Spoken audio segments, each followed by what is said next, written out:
नमस्कार मित्रांनो, weekend traveller राजेशमध्ये तुमचं मनापासून स्वागत आहे. जर तुम्हालाही विकेंडला कमी बजेटमध्ये भन्नाट ट्रिप करायचं आवडत असेल तर आजचा व्हिडिओ शेवटपर्यंत नक्की बघा. आज आम्ही निघालो आहोत फक्त 2 दिवसाच्या विकेंड ट्रिपसाठी, सॅटर्डे आणि संडे. अगदी कमी बजेटमध्ये कोकणाचा मजा घेण्यासाठी. चला तर मग वेळ न घालवता सुरू करूया आजची कोकण ट्रिप. तर रात्री बरोबर 12 वाजता आमच्या कोकण ट्रिपची सुरुवात झाली. डोंबिवलीपासून तर पुढे जाण्यासाठी टोटल 5 जण होतो आम्ही. पहाटे साधारणतः 5 वाजता आम्ही चिपळूणजवळ एका सुंदर ठिकाणी छोटासा ब्रेक घेतला. गरमागरम चहा नाश्ता केला, त्याच्यानं थोडी मस्ती केली, ग्रुप फोटोज वगैरे काढले आणि रील्स वगैरेही काढल्या. बघू इच्छिता तुम्ही.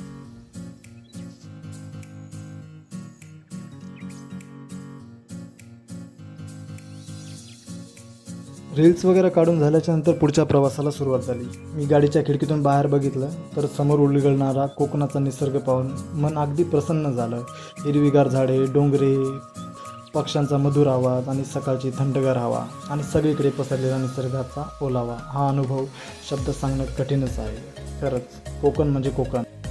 थोडंफार पुढे गेल्याच्यानंतर आम्हाला एक खूपच चांगली जागा दिसली. आम्हाला असं वाटलं की ही जागा बघून आम्ही थोडं इथं थांबायला पाहिजेत, म्हणून आम्ही सर्वांनी तिथे थांबलो आणि फोटोज वगैरे व्हिडिओज वगैरे काढायला खूपच सुरुवात केली. कारण की निसर्गाचं वातावरण एवढं भारी होतं तिथं की बघितलं की खूपच मन शांत वगैरे होईल. म्हणून आम्ही सर्वांनी तिथं फोटोज काढली, व्हिडिओज काढली आणि परत आमच्या प्रवासाला पुढे सुरुवात केली. तिथून पुढे आम्ही डायरेक्ट बीचवरती गेलो, कारण की हा बीच आमच्या हॉटेलच्या अगदी जवळ होता. इथल्या लाटा वगैरे खूपच सुंदर वाटू लागलं. दूरपर्यंत बघितलं फक्त समुद्र आणि समुद्रच वाटते. इथं आम्ही थोडीफार मजा वगैरे केली आणि त्याच्यानंतर आम्ही परत आमच्या हॉटेलकडे निघालो. तर फायनली आम्ही पोहोचलो आमच्या हॉटेलवरती. हॉटेलचं नाव आहे द हॅपी केबिन्स. आम्ही इथे 2 रूम बुक केलेल्या आहेत, एक लेडीज स्पेशल आणि 2 जेंट्ससाठी. तर हॉटेल्समध्ये तुम्हाला भरपूर फॅसिलिटी मिळून जातील. इथे तुम्हाला चांगल्या क्वालिटीचे बेड वगैरे भेटून जाईल. इथं तुम्हाला टॉवेल्स वगैरे, हायजेनिक वस्तू वगैरे सर्व गोष्टी भेटून जातील. खिडकी उघडताच इथं तुम्हाला स्विमिंग पूल वगैरे दिसून येईल.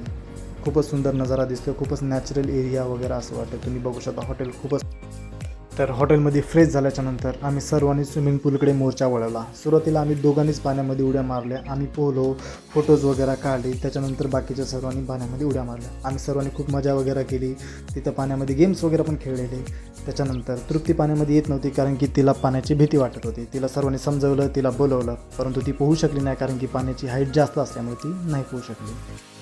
स्विमिंग झाल्याच्यानंतर आम्ही फ्रेश झालो आणि बाहेर जेवण्यासाठी गेलो. जेवण केल्याच्यानंतर आम्ही गणपतीपुळेकडे निघालो. गणपतीपुळेला गेल्याच्यानंतर गणपती बाप्पाचं मनापासून दर्शन घेतलं आणि तिथल्या परिसरामध्ये सर्वांनी मित्रांनी फोटोज वगैरे काढले आणि त्याच्यानंतर आम्ही सर्व परत हॉटेल्सवरती परत गेलो.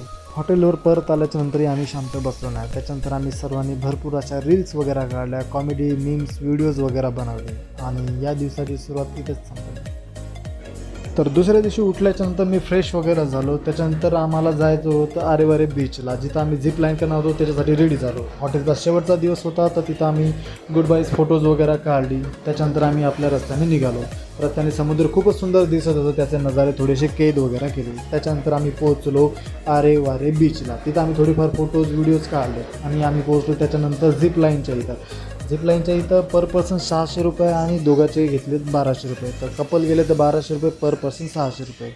तर आम्ही कपल राईड केली. त्याच्या खूप सेफ्टी वगैरे आहे, सगळं बघू शकता तुम्ही. सगळं ते लोक चेक करतात. त्याच्यानंतर आम्ही राईड केली आणि इथंच आमचा ब्लॉग संपला. Bye bye.